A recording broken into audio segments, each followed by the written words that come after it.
Bom dia a todas, a todos. Em primeiro lugar, quero agradecer o convite que me foi feito pelas organizações Globo, pelo consultor jurídico e pela empresa Refit. Cumprimento, em nome do ministro Luiz Fux, todos os presentes. Cumprimento também os jornalistas Ascânio e Diego, em nome de quem também eu cumprimento todos os jornalistas presentes. Como disse o doutor Ascânio, o meu tema é o princípio constitucional de razoável duração do processo e a Corregedoria Geral da Justiça. Em 5 de outubro de 1988, foi promulgada a Constituição Federal, principal instrumento e redemocratização após longo período de estado de exceção. Em meio a fortes discursos e momentos de emoção, ficaram famosas as palavras de Ulisses Guimarães, presidente da Assembleia Nacional Constituinte. Declaro promulgada o documento da liberdade, da dignidade, da democracia, da justiça social do Brasil, que Deus nos ajude para que isso se cumpra. Não sem razão ficaram consignadas, nessas breves palavras, 4 grandes missões da chamada Constituição Cidadã: liberdade, dignidade,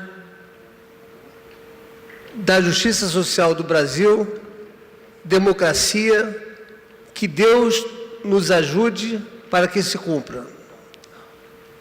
Desculpe, eu repeti o trecho anterior. Não sem razão ficaram consignadas nessas breves palavras 4 grandes missões da chamada Constituição Cidadã: liberdade, dignidade, democracia e justiça social. Passados 30 anos de vigência, podemos ver sérios problemas em todas essas áreas, que tornam a nossa amada Constituição um tanto distante da realidade percebida. Com a emenda constitucional número 45 de 2004, no artigo 5º, inciso 78, dispõe que a todos no âmbito judicial e administrativo são assegurados a razoável duração do processo e os meios que garantam a celeridade de sua tramitação. O novo Código de Processo Civil, cuja criação é fruto da dedicação do ministro Luiz Fux, estampou o princípio da razoável duração como um direito das partes. Nesse aspecto, a Corregedoria Geral de Justiça exerce importante função de estímulo da postura proativa e engajada por parte dos juízes, destinada à solução efetiva dos conflitos submetidos à apreciação do Judiciário. Segundo o relatório do Conselho Nacional de Justiça, o Brasil tem os juízes mais produtivos do mundo, principalmente em comparação com os juízes europeus.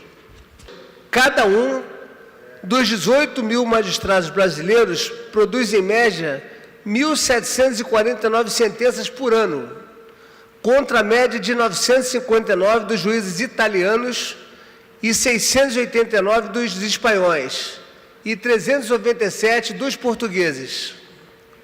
Apesar disso, o Brasil possui um dos judiciários mais morosos e assoberbados do mundo. Cada instância e cada ramo da justiça tem seus problemas específicos, mas, de um modo geral, há excessos de demanda desnecessárias e faltam juízes.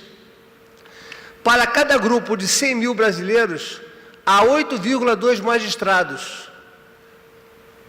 Repito, para cada grupo de 100 mil brasileiros, há 8,2 magistrados. Em Portugal, são 19 juízes para cada grupo de 100 mil habitantes. Na Itália, são 10,2. E na Espanha, 10,7 para cada grupo de 100 mil pessoas. Cada juiz brasileiro recebe, em média, 1.775 casos novos por ano, sem falar dos picos de média de até 2.900 processos em estados como Rio de Janeiro, São Paulo e Rio Grande do Sul. Em Portugal, cada juiz recebe apenas 379 casos por ano. Na Itália, 667 e na Espanha, 673. Em termos numéricos, o juiz brasileiro tem o dobro da carga de trabalho do juiz europeu. E o número de processos em tramitação em nosso país só aumenta a cada ano. Atualmente, somam cerca de 109 milhões de processos. Repito, atualmente, nós somamos cerca de 109 milhões de processos. No entanto, culpar o cidadão por buscar seus direitos não explica a complexidade do problema da justiça brasileira. Todo conflito de interesses deságua na justiça, como convém a uma sociedade democrática. A administração pública é a maior litigante nacional, segundo pesquisa realizada pela Associação dos Magistrados do Brasil. Precisa se conscientizar da importância de se adotar formas outras de solução de controvérsias, contribuindo para que a justiça destine seu tempo e sua estrutura aos demais problemas da sociedade. O bom e integrado relacionamento entre os poderes do Estado é essencial para a adequada condução da sociedade, de forma que, se o Executivo não presta de forma apropriada o seu serviço e não disponibiliza meios para a solução do problema, este acaba sendo direcionado ao Judiciário, avolumando o já elevado contingente de demandas judiciais e comprometendo a observância da garantia constitucional da razoável duração do processo. Mas há maneiras de o Judiciário melhorar.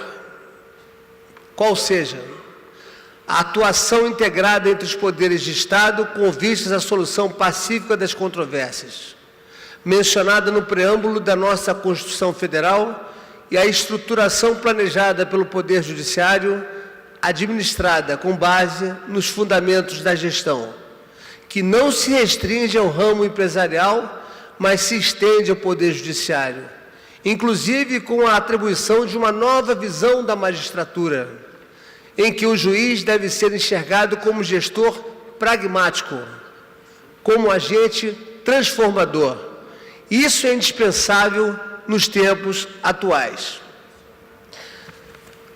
Bom, dito isso, sobre a questão constitucional, eu gostaria agora de trazer para os senhores a minha experiência como Corregedor-Geral da Justiça e que eu estou fazendo na minha gestão para melhorar essa famosa morosidade. Porque eu tenho dito sempre que justiça lenta é injustiça. Assim, quando tomei posse como corregedor, resolvi fazer uma interlocução com os demais partícipes do Judiciário. Ministério Público, reuniões, Defensoria Pública, advogados. Através dessa reunião, eu fui convidado para participar pelo presidente da Ordem dos Advogados do Brasil das zonais da OAB. Ou seja, visitamos praticamente mais de 10 comarcas, onde, de manhã, previamente agendado, nós marcávamos uma reunião com os advogados do interior, ouvimos as reclamações de 10 ao meio-dia e, a partir de 2 horas da tarde, encontrávamos com juízes da mesma comarca, levando as reclamações. Ou seja, através do diálogo, nós tentamos efetivamente cumprir a nossa Constituição Federal. É bom que se diga, nisso não significa dizer que nós estamos fugindo da nossa responsabilidade. Mas a crise que nós vivemos hoje é ímpar.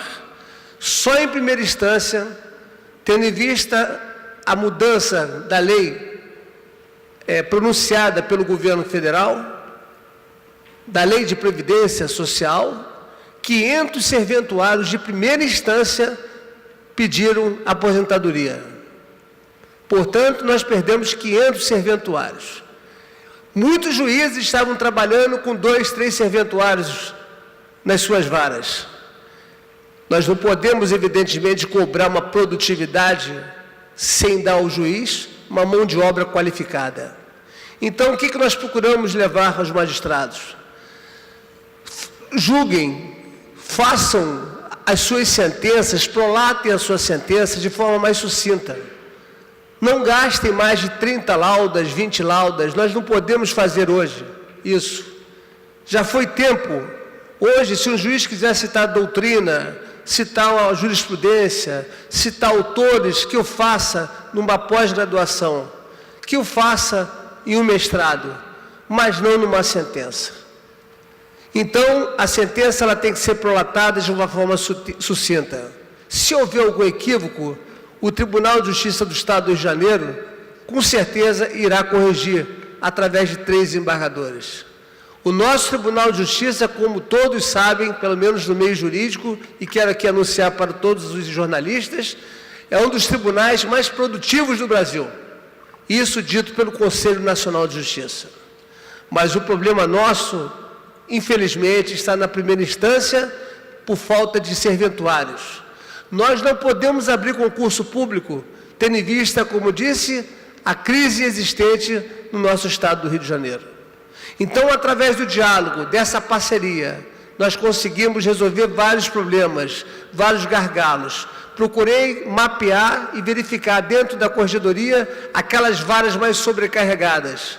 E nessas reuniões, nós tivemos, jornalista Ascânio, uma produtividade muito grande, porque você eleva a autoestima daquele magistrado que está no interior, você conversa com o advogado, que muitas vezes ele quer ser ouvido, e com isso nós conseguimos, inclusive, reduzir as reclamações contra magistrados feitas pela Ordem dos Advogados do Brasil.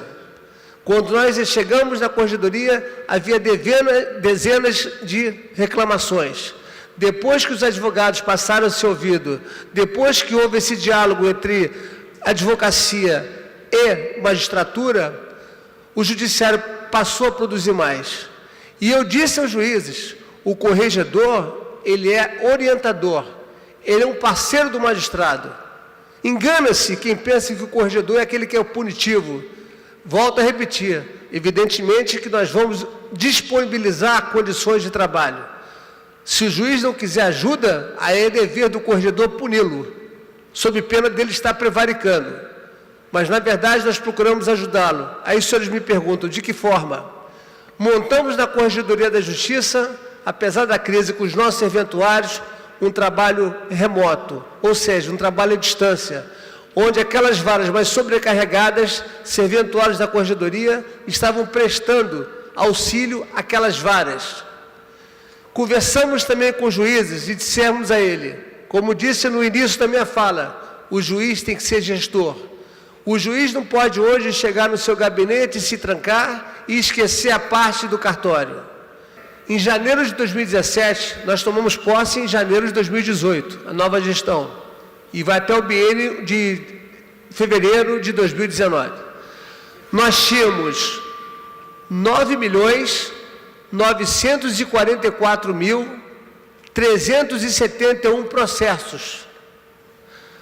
Em abril, que foi fechado agora recente, estamos ainda no mês de maio, nós temos 9.828.593 processos, ou seja, reduzimos 100 mil processos da nossa gestão, apesar da crise existente no nosso país. Então, senhores, viva a magistratura, viva o Poder Judiciário e, como disse, estamos aqui para servir a sociedade. Muito obrigado.